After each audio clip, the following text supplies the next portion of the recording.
오늘의 본문은 마태복음 21장 12절에서 12절까지입니다. 예수께서 예루살렘에 들어가시니 온 성이 소동하여 가로되 이는 누구뇨 하거늘 무리가 가로되 갈릴리 나사렛에서 나온 선지자 예수라 하니라. 아멘. 예수께서 요단강변에서 성령으로 기름 부음을 받으시고 그리스도직을 공적으로 수행하셨습니다. 그가 그리스도이시면 제사장, 왕, 선지자의 삼직을 수행하시는 분임을 뜻합니다.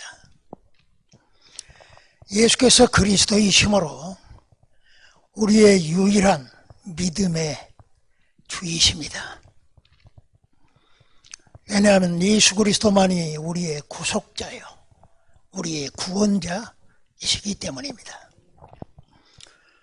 오늘은 이 그리스도의 선지직에서 말씀드리고자 합니다. 예수님은 선지자로서의 직분을 감당하십니다. 그리스도께서 선지자직을 가짐에 있어서는 중요한 의의를 갖습니다. 아담은 삼중직을 부여받아 수행하였습니다. 왕으로서 만물을 통치했고 제사장으로서 하나님을 섬겼고 그의 자손들을 창조주 하나님을 섬길 것을 가르쳐야 했습니다. 그가 하나님을 반역하고 배반함으로 그러한 중요한 이 직분을 박탈당하게 되었습니다. 예수 그리스도는 제2 아담으로 오셔서 삼중 직분을 받아 완전히 수행함으로 택하신 백성을 구원하여 하나님의 백성이 되어 섬기게 하시는 이 일을 이루십니다. 그리스도의 이 선지직의 독특성은 구약의 선지자들과 차별을 갖습니다. 그리스도께서 선지직을 구약의 이 선지자들과 구별하는 것은 그가 모든 계시의 원천이시기 때문입니다. 구약의 선지자들은 모두 다 하나님께 계시를 받아 그리스도를 예언하는 사람들이었지만 그리스도는 하나님이시기 때문에 신적 계시의 자체이십니다. 그러므로 히브리서 저자는 말씀하기를 옛적의 선지자들로 여러 부분과 여러 모양으로 우리 조상들에게 말씀하신 하나님이 이 모든 날 마지막에 아들로 우리에게 말씀하셨다고 하였습니다. 유명한 이 박형용 박사는 그리스도는 그 자신이 완전한 계시이시며 모든 이전 내용을 성취하시고 결론 짓는 계시라고 하였습니다. 그러므로 그리스도의 선지직은 그가 신적 권위를 가지고 행사하시는 것입니다. 그의 행사에 있어서 그의 성육신은 이적 중에 이적이지만 그의 행하심은 다른 선지자들과 이 타의 추종을 불허합니다. 예를 들면 바다 위로 걸으심이나 풍랑을 잔잔케 하심, 죽은 자들을 살리시되 친히 죽은 자 가운데서 부활하시고 승천하신 것은 그가 하나님이시기 때문에 행사할 수 있는 것이었습니다. 그의 전하는 말씀 또한 하나님으로서의 권위를 가지시고 말씀을 하셨기 때문에 다른 선지자들과 구별되는 것입니다. 주께서 말씀하셨을 때 당시의 서기관들과는 전혀 다른 권세를 가지셨습니다. 그러나 하나님 자신의 권위로 말씀하신 것입니다. 그래서 옛사람들이 말한 바 이렇게 말씀하였지만 나는 너희에게 이르노니, 이 나는 너희에게 이른다고 하는 이 표현은 그의 이 신적 권위를 가지고서 하나님으로서 말씀하시는 그러한 것을 표현하고 있습니다. 이처럼 예수님은 그리스도로서 선지자 직분을 가지심에 유일무이한 그러한 분이십니다. 예수께서 이 선지 사역을 시작하실 때 그의 사역 초기에 하나님의 나라를 선포하시고 가르치심에 집중하셨습니다. 그의 사역은 핵심이 바로 하나님의 나라를 세우는 일이었기 때문입니다. 그렇기 때문에 주님은 자신이 이 일을 위해 오셨음을 분명하게 아셨고 또한 그 일을 힘써 행하신 것입니다. 내가 다른 동네에서도 하나님 나라를 전하여 하리니, 하나님 나라 복음을 전하여 하리니 나는 이 일로 보내심을 입었노라 라고 말씀하신 것입니다. 따라서 주님은 하나님의 나라가 자신에 의해 시작되고 완성되는 것임을 가르쳐 주셨습니다. 또한 그 나라는 인간의 권력이 아닌 신적인 권능에 의해서 세워지심을 분명히 가르치신 것입니다. 마태복음 12장 28절 보면 내가 하나님의 성령을 힘입어 귀신을 쫓아내는 것이면 하나님의 나라가 이미 너희에게 임하였느니라. 주님의 그 권세로 그의 그 권능으로 하나님의 나라를 시작하시고 완성하실 것에 대한 중요한 말씀을 하신 것입니다. 예수님은 바로 선지자로서 그 사역을 행하심에 있어서 세 가지 이 각도에서 생각해 볼 수 있는데, 예수님은 자신의 인격과 사역을 선포하심으로 하나님의 나라를 나타내셨습니다. 하나님의 경영하신 때가 찼고 하나님 나라가 가까웠으니 회개하고 복음을 믿으라고 선포하시고 난 다음 하나님의 나라에 대한 중요한 메시지를 주신 것입니다. 그것은 하나님의 나라는 예수 그리스도 자신에 의해서 시작되고 완성되기 때문에 그렇습니다. 주님은 자신의 인격과 자신의 그 죽으심과 부활을 기초로 해서 하나님의 나라가 세워질 것이라는 것을 분명하게 가르치셨습니다.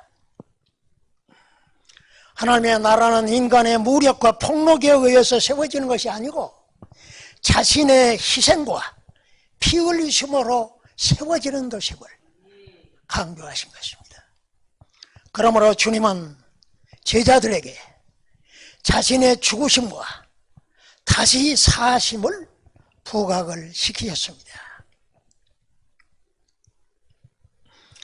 물론 제자들은 주님의 그 죽으심과 부활에 대한 중요한 일을 알지를 못했습니다.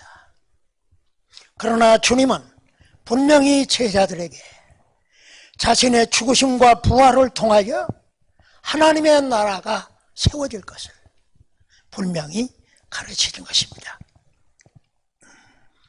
주님은 제자들의 그의 사역의 말기가 가까워지자 그것을 분명히 가르치셨습니다. 우리가 잘 아는 대로 가이사라 빌립보 지방을 지날 적에 예수님께서는 자신이 십자가에 못 박히고 다시 사실 것에 대한 가르침을 제자들에게 주었습니다. 그리하여 주님께서 친히 십자가를 지심으로 악의 권세를 제거하시고 부활하셔서 택하신 자들을 하나하나 불러 하나님의 백성을 삼으시고 계시는 것입니다. 특별히 주님은 자신의 인격과 자신의 사역을 통해서 하나님의 나라가 세워질 것이라는 것을 분명히 가르치심과 동시에 주님은 그 하나님의 나라의 이 양상, 현재 하나님의 나라가 어떻게 임하는가, 또 하나님의 나라가 미래에는 어떻게 될 것인가, 그것을 분명히 가르치셨습니다. 주님은 여러 가지 비유로 설명을 하셨습니다. 가라지 비유를 통해서 지상에서 이루어지는 하나님의 나라에는 선악이 공존함을 보여주셨고, 겨자씨 비유나 누룩 비유를 통해서 하나님의 나라는 성장해 가는 것임을 가르쳐 주셨습니다. 어느 학자는 겨자씨 비유를 통해서 이 하나님의 나라의 외적인 이 성장, 그것을 보여주셨고, 누룩 비유를 통해서 하나님의 나라의 내적인 성장을 보여주셨다고 하였습니다. 뿐만 아니라 하나님의 나라의 그 가치가 얼마나 큰 것인가를 이 감추인 보화나 진주 비유를 통해서 이 천국의 탁월성, 하나님의 나라의 그 이 가치를 보여준 것이고, 그물 비유를 통해서 하나님의 나라는 이 거룩한 나라인 것을 보여주고, 품꾼의 비유를 통해서 하나님의 이 언약이, 하나님의 약속이 실현되는 그런 나라임을 보여주셨습니다. 우리가 잘 아는 이 혼인잔치, 이 혼인잔치의 이 비유를 통해서 이 택함받은 자, 이 택함받은 자로서 형성되는 나라임을 보여주고, 열처녀 비유를 통해서 이 하나님의 나라는 예비하여야 할 것을 가르쳐 주셨습니다.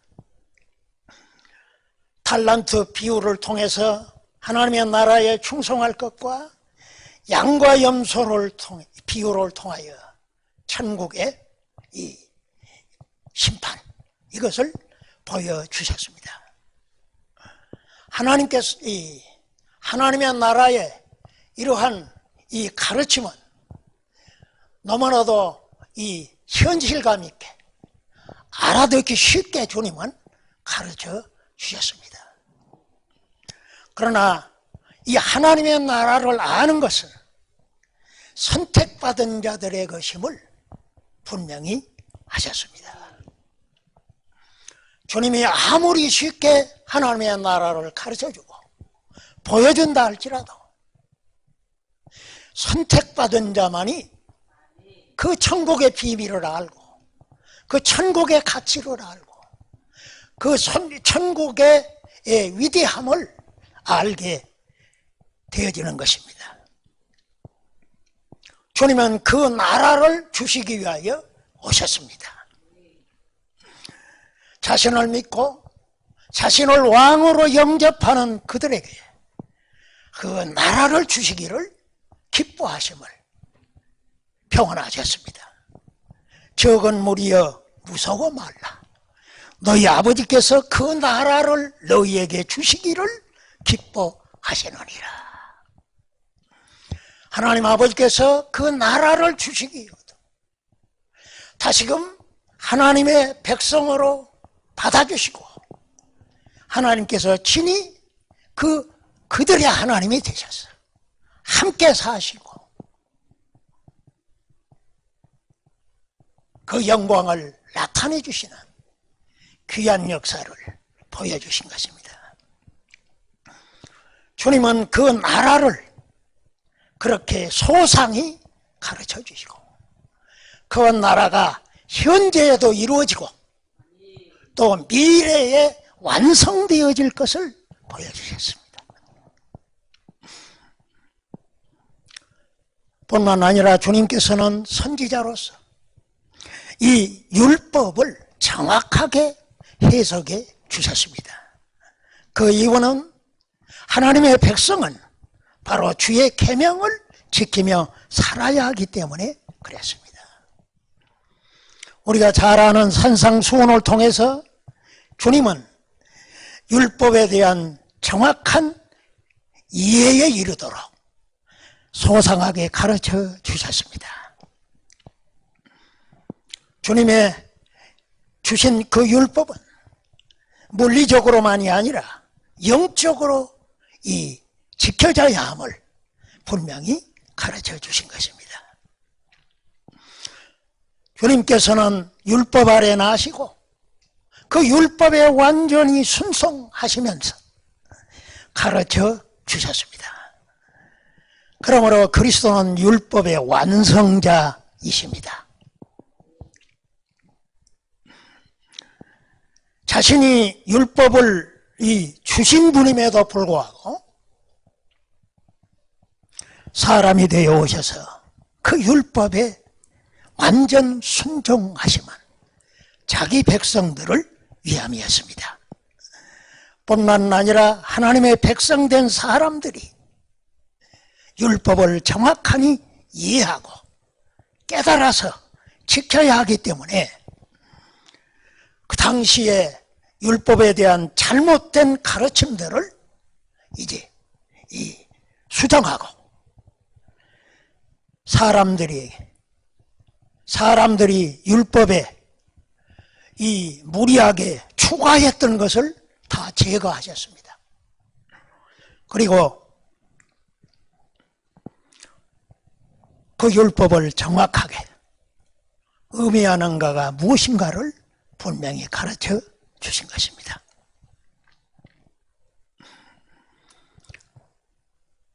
그렇기 때문에 주님은 바로 율법의 완성자이십니다. 또한 그리스도께서는 율법의 마침이 되십니다. 왜냐하면 율법은 그 기능이 사람들을 그리스도께로 인도하는 그런 일을 하기 때문에 그렇습니다. 구약의 백성들은 율법을 받았지만 그 율법을 통해서 의롭게 되지 못했습니다. 오히려 그 율법을 지키지 못할 뿐만 아니라 거기에 잡다한 인간의 이 생각과 사상을 거기다 집어넣어가지고 오히려 율법의 정확한 뜻을 곡해해 버리게만 하는 그런 오류를 범했던 것입니다. 그러나 그리스도께서는 그 율법을 완성하시고 자신이 순종함으로 율법 아래 있는 사람들을 그 율법의 요구를 온전히 이루어 주심으로 말미암아 우리의 의가 되어 주셨습니다. 율법이 요구하는 형벌을 다 받으심으로 우리의 의가 되어주시는 귀한 역사를 이루셨습니다. 그러므로 예수 그리스도는 하나님 나라의 선포자요, 또 분배자요, 계시자요, 해석자이신 것입니다. 그가 선지자로서 이 귀한 일을 행하셨습니다. 그리고 또한 그 선지직을 계속하고 계십니다. 그리스도께서는 이 선지직을 지상에서 계실 때 행하셨을 뿐만 아니라 부활 승천하셔서도 이 일을 계속하고 계십니다. 하나님 보좌 우편에 계신 그리스도께서는 사도들을 통해 이 선지직을 수행하십니다. 그러므로 사도들은 이 선지직을 감당하였습니다. 물론 신약시대에 사도들이 취한 이 선지자들이 있었지만 그들의 활동은 지극히 제한되어 있었고 바로 사도들이 이 선지직을 감당하였습니다.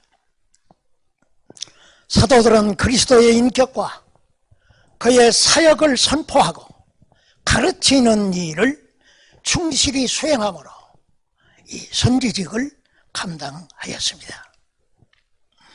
그리고 지금은 교회를 통해서 그 일을 수행하고 계십니다.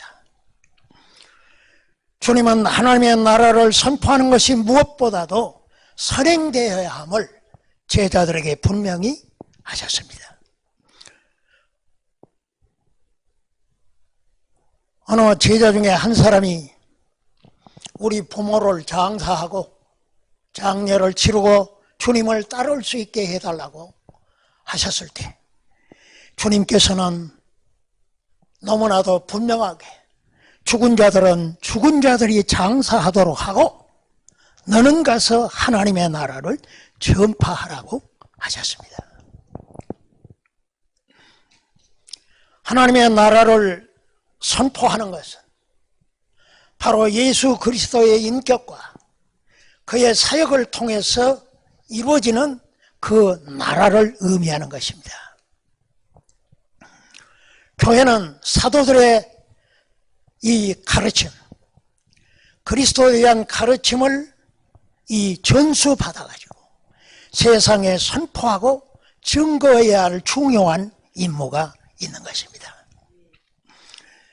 교회는 사도들의 가르침, 다시 말해서 그리스도의 그 인격과 그의 십자가의 죽으심과 부활을 가감없이 증거하고 가르쳐야 합니다. 교회는 이 일을 충성해야 합니다. 교회는 하나님의 나라이기 때문에 그렇습니다. 그리스도의 왕권이 행사되는 하나님의 나라이고 또 하나님의 나라의 이 기능은 현재의 기능은 그 하나님의 나라를 선포하고 증거함에 있기 때문에 그렇습니다. 사도 요한은 그리스도의 가르침을 가감하는 자에게 엄중히 경고합니다. 요한계시록 22장 18절에 19절 보면 내가 이 책의 영원의 말씀을 듣는 각인에게 증거하노니 만일 누구든지 이것들 외에 더하면 하나님이 이 책에 기록된 재앙들을 그에게 더하실 터요 만일 누구든지 이 책의 예언의 말씀에서 제하여 버리면 하나님이 이 책에 기록된 생명나무와 및 거룩한 성의 참회함을 제하여 버리시리라. 물론 직접적으로 이 말씀은 요한계시록에 해당되지만 그러나 포괄적인 의미에서 보면은 신약 전체 아니면 성경 전체를 의미하는 것입니다. 왕이신 그리스도의 인격과 그의 복음을 과감없이 전파하고 가르쳐 지키게 함이 교회의 주된 임무입니다. 왜냐하면 하나님의 나라는 그의 인격과 그의 죽으심과 부활을 기초로 하여 서고 유지되고 완성되기 때문에 그렇습니다. 누가복음 11장 12절에 보면 세례 요한의 때부터 지금까지 천국은 침노를 당하나니 침노하는 자는 빼앗느니라 말씀해 주고 있습니다. 여기에 침노한다는 이 용어는 헬라어로 미아조, 이 말은 밀고 나가는 역동성을 의미합니다. 하나님의 나라는 이 신적 권능에 의해서 역동적으로 이 펼쳐져 나갑니다. 그렇기 때문에 하나님의 나라를 찾는 자들이 이 하나님의 나라에 대한 이 선포를 듣고 예수 그리스도를 통해서 이루어진 이 하나님의 나라, 이 나라를 소유할 수 있도록 지금까지 이 침노하는 자는 빼앗느니라 하는 이런 표현을 함으로 해서 그리스도를 통하여 세워진 하나님의 나라에 초청하는 것입니다.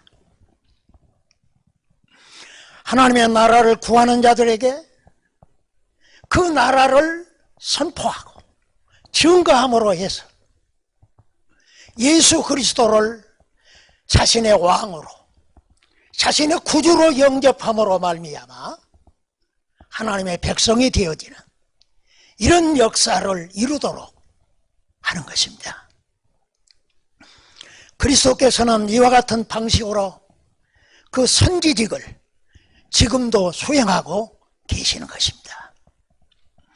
구약의 선지자들은 메시아 그리스도를 통하여 올 하나님의 나라를 예언하다면 그리스도께서 이 나라를 세우시고 사도들을 통해서 그 나라를 확장해 나갈 수 있도록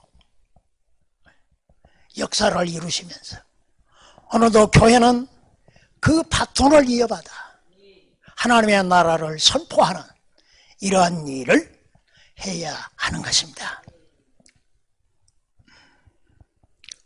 사람들은 막연하마 하나님의 나라를 동경해 왔습니다.